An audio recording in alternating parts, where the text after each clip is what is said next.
ये है महाराजा सुहेलदेव विश्वविद्यालय आजमगढ़ का प्रवेश मार्ग।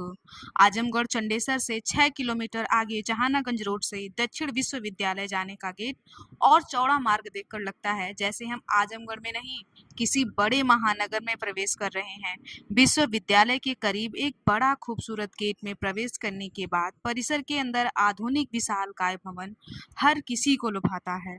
आजमगढ़ के लोगों की विश्वविद्यालय की पुरानी मांग पूरी हुई और उन्हें भव्य परिसर और आधुनिक भवन संकाय की सौगात मिली है। हम विश्वविद्यालय के न्यू सेमिनार हॉल में हैं, जहां हिंदी के लेखक रांगेय राघव के लेखन पर सृजन लोक पर राष्ट्रीय परिसंवाद का आयोजन चल रहा है। आए हुए अतिथियों का स्वागत कुल सचिव विशेश्वर प्रसाद ने करते हुए कहा कि विश्वविद्यालय में रांगेय राघव की शोध पीठ की स्थापना हो चुकी है, जो हम सबके लिए गौरव की बात है। रांगेय राघव शोध पीठ के प्रभारी प्रोफेसर सुजीत कुमार ने कहा कि हिंदी के महान उपन्यासकार, कहानीकार, निबंधकार, आलोचक, नाटककार, कवि रांगेय राघव के कालजयी व्यक्तित्व पर प्रकाश डाला। विशिष्ट अतिथि शिव हर्ष पीजी कॉलेज बस्ती अंग्रेजी विभाग के प्रोफेसर एवं आलोचक रघुवंश मणि ने कहा कि रांगेय राघव समय से आगे सोचने वाले लेखक थे। उनकी सोच समकालीन होते हुए भी उसमें भविष्य की परिकल्पना थी। कार्यक्रम के अध्यक्ष कवि एवं चिंतक राजनीति विज्ञान टीडी कॉलेज जौनपुर के पूर्व प्रोफेसर डॉक्टर MP सिंह ने बताया कि यह शोध पीठ भविष्य में रांगेय राघव जी की सोच और विचारों को आगे बढ़ाएगी। कार्यक्रम का संचालन आयोजन समिति के सदस्य डॉक्टर संजय श्रीवास्तव ने किया। इस अवसर पर विश्वविद्यालय के अतिथि प्रवक्ता और बड़ी संस्था में विद्यार्थी मौजूद थे। DAV कॉलेज वाराणसी हिंदी विभाग के प्रोफेसर समीर पाठक ने कहा कि इस पीठ का संचालन एक बड़ी जिम्मेदारी है। उन्होंने आगे कहा कि मार्क्सवाद के बिना रांगेय राघव पर बातचीत नहीं हो सकती। सुने प्रोफेसर समीर पाठक ने क्या कहा। पैसे चुराने का आरोप लगा दिया। ऐसे में इन लोगों ने इंटर और 10वीं क्लास की कॉपियां जांची। ऐसे हिंदी का लोकवृत्त बना। रांगेय राघव उसके निर्माता थे। तो प्रगतिशील आंदोलन की जो बहसें हैं उसमें एक तरफा यह कह देना, प्रगतिशील आंदोलन में अतिवाद दोनों तरफ से। मैं रास्ते में डॉक्टर साहब से पूछ रहा था MP सिंह जी से कि सर रामविलास जी ने जब लाइन ली प्रगतिशील आंदोलन की तो उसमें चंद्रवली जी तो उनके साथ है। तो कहा कि मुझे करेक्ट किया, कहा कि हाँ उनके साथ। प्रगतिशील आंदोलन ने लाइन क्या की? ये बहस शुरू किसने की? प्रगतिशील साहित्य बहस शुरू की प्रगतिशील आंदोलन के कर्ता धर्ता लोगों ने। भिवंडी कांग्रेस के बाद 49 में जब भिवंडी कांग्रेस हुई और PC जोशी जब जनरल सेक्रेटरी पद से हटाए गए और BT रणदिवे आए, तो पाटिल रांगेय राघव ने PC जोशी को अधकचरा भारतीय कहा। ये रांगेय राघव ने कहा, अधकचरा भारतीय कहा PC जोशी। ये लेखकों की बहस को छोड़ दीजिए, पार्टी नेतृत्व पर मैं बात कर रहा हूं। PC जोशी अधकचरे भारतीय थे। BT रणदिवे को विशुद्ध ट्रॉट्स्कीवादी कहा। ये सही लाइन थी।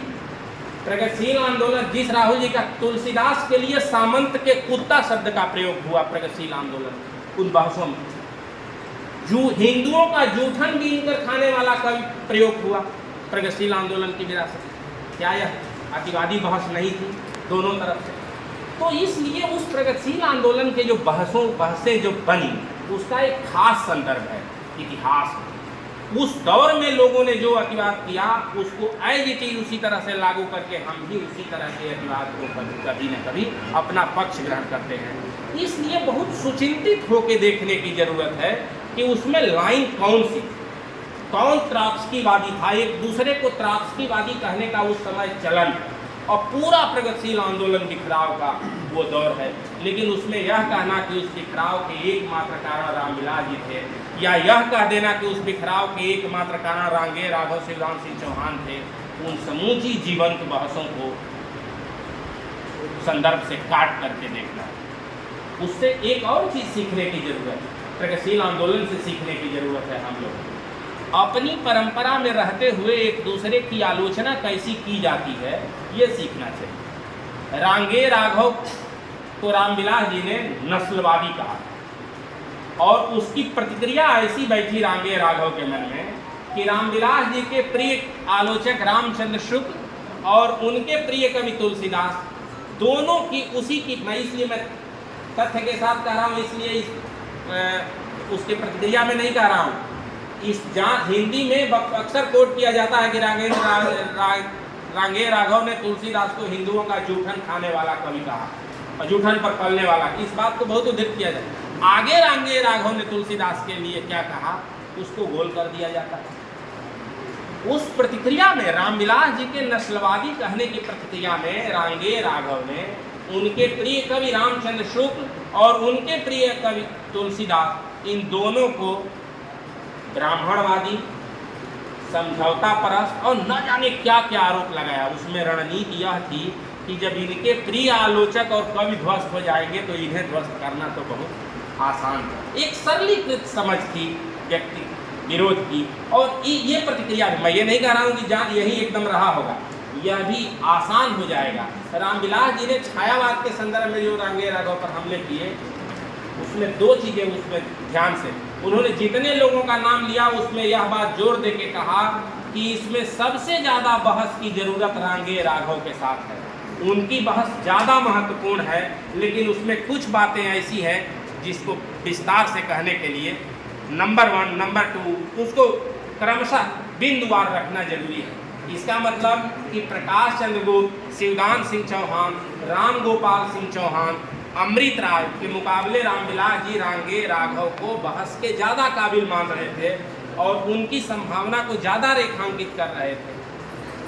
इसलिए उनको छायावाद वाला जो, उसमें रामविलास जी ने उनकी कविता का सबसे कमजोर पक्ष लिया, बासंती, पांचाली, जो उनके खंडकाव्य और महाकाव्य, उसकी आलोचना की। जिस पोर्शन पर रांगे राघव ने हमले किए थे रामविलास जी पर, रामविलास जी ने उस पर जवाब नहीं दिया। वो एक पॉलिमिक्स थी, उस दौर की पॉलिमिक्स थी, प्रगतिशील आंदोलन की पॉलिमिक्स।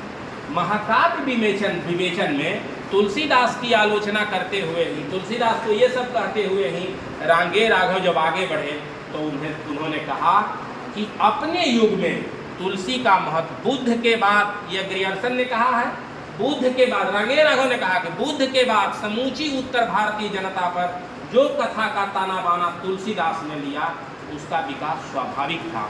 उनमें कविता की अनूठी कला क्षमता थी, लेकिन उस विवाद में इन सब उदाहरणों का इस्तेमाल नहीं किया।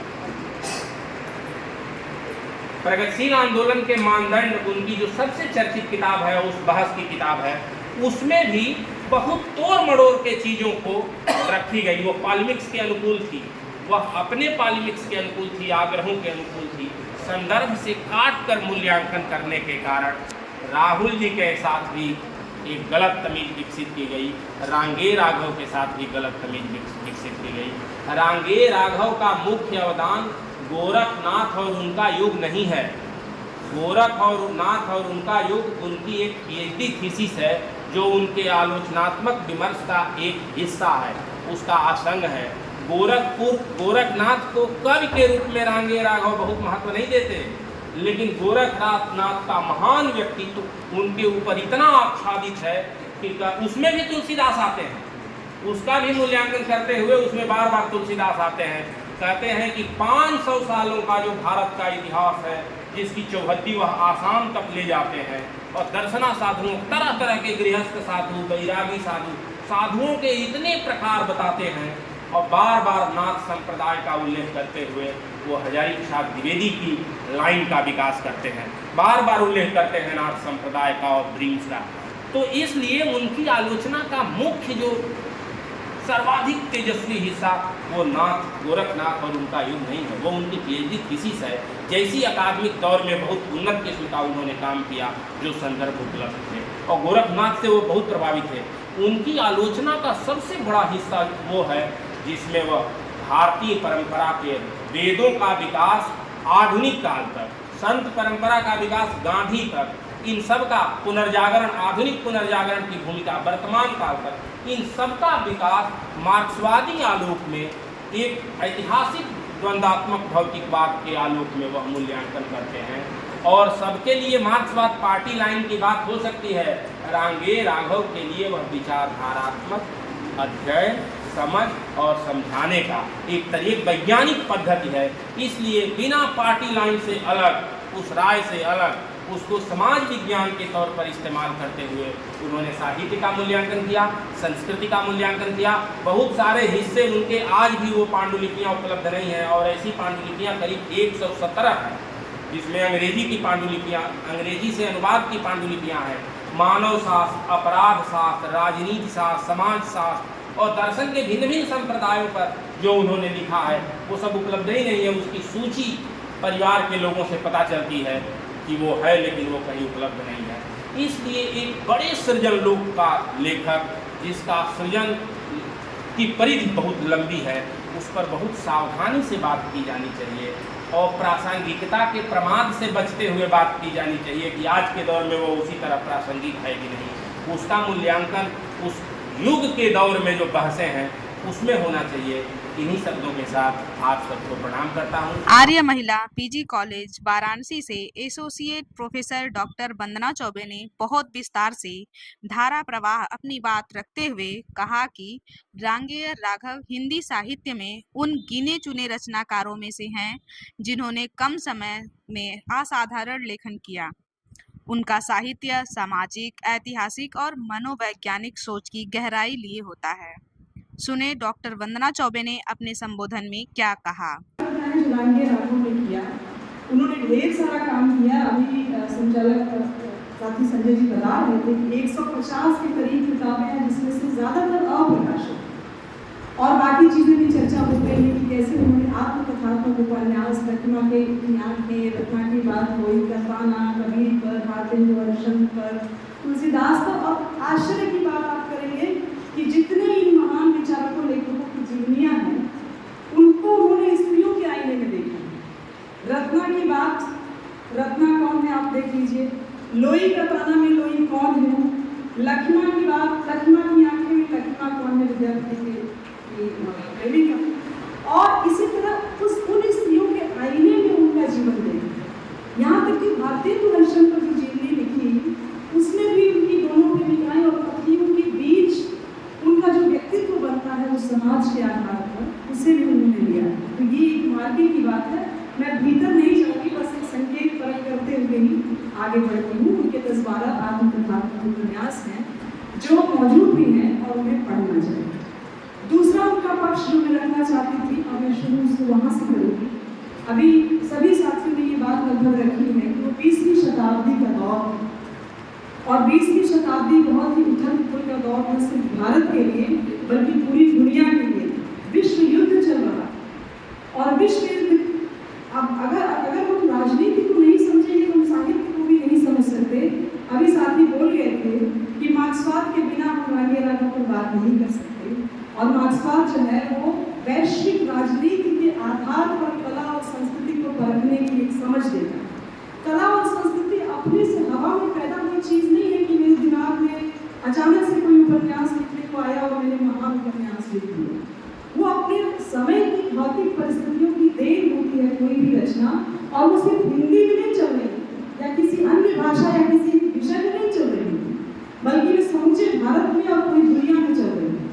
तो द्वितीय विश्व युद्ध जो है, ये मैं आंकड़ों के साथ बोल रही हूँ। जितने जानमाल की और जितनी मौतें, जितनी हत्याएं द्वितीय विश्व युद्ध में हुई हैं, विश्व युद्धों में हुई, इन दोनों में हुई 20वीं शताब्दी में, आप इतिहास के क्रूर से क्रूर राजा, सुल्तान, बादशाह उठा लीजिए जो आपको सबसे लगता होगा, और देखिए कि जितने जान माल का नुकसान द्वितीय विश्व युद्ध में हुआ है उतना किसी युद्ध में इतिहास में नहीं हुआ।